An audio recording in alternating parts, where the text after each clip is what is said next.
This is a live look at the White House. A federal judge ruling that the Trump administration is too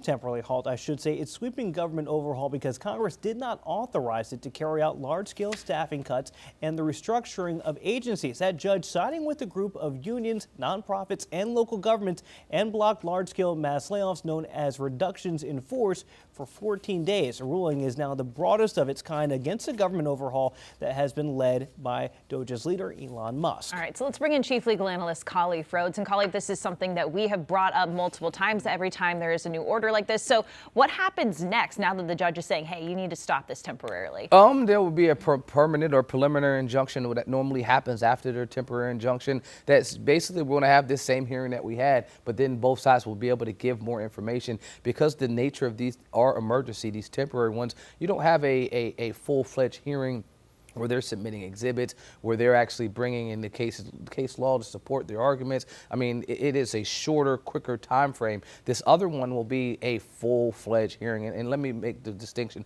The other one's a hearing. You're going to court. You're making arguments. They're just not as lengthy. Now you have an opportunity to submit memorandums, briefings, anything that can support your argument and why you want the court to go the direction you want. And we have to be clear. They go through the same thing. We've talked about injunctions a million times in the morning here. Right?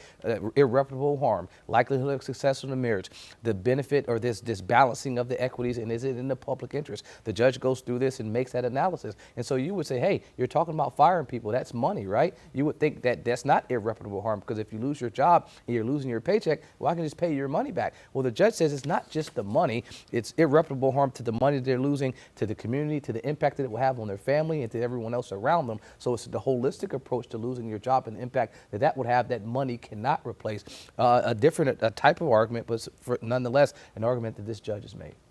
Khalif, you kind of called this from the beginning, saying that the executive branch may not have had the authority to do it in the way they did. This is something we're seeing again with the separation of powers. How do you see this playing out? The next hearing, I think it's scheduled for May 22nd of right now.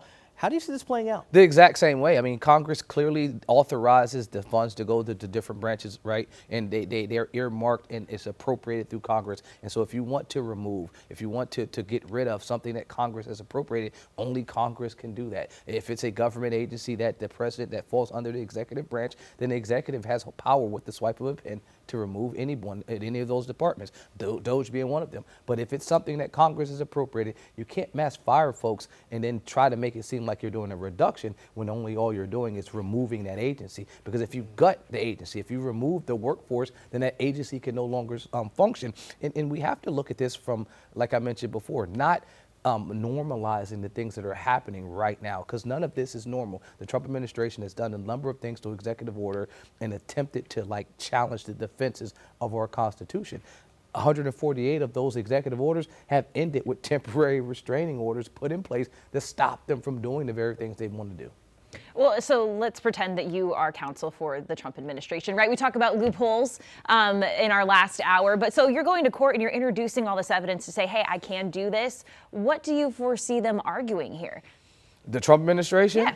That the president has the authority to attempt to hire and fire anyone, right? And that's the argument that they've attempted to make. And the judges that have ruled in their favor have bought that argument, but they have been little. And so that's the only thing I could do, because the Congress has already carved out a path for the president to do exactly what he's trying to do. But it goes through Congress. I watched something with President Obama had this very discussion when he was in office, and he was at a town hall, and people were frustrated that he wasn't doing something. They're like, you're not doing anything, and they're yelling at him. And at some point he stops and he says, look, you can yell all you want, but at the end of the day, I can only do as much as I'm allowed to do. I have to go to Congress and I have to get them to have support for the things that I'm asking, because this isn't a dictatorship. Well, that's the exact same thing. In this situation, the very things that President Trump wants to do, support him against it or for it, but there is a path. The path is Congress. Congress can appropriate him and give him an opportunity to remove, to reorganize any of these organizations. And he can do that. Presidents have tried in the past. Obama, Clinton, Bush, Reagan, they've all tried. Now, Congress has denied. I can say that's there, but it's within their authority to deny that. But that is the path. So if you're saying, how can you do it? If I'm advising the president, I'm saying go that way. Now, President Trump doesn't want to do that because he wants to make sure that he's able to say promises made, promise delivered. But the process is still not going to deliver the promise, because now you're just going to court. Now you're having these judges say, hey, 148 times, you can't do what you're trying to do. Now, the longer answer to that, Annie, is this.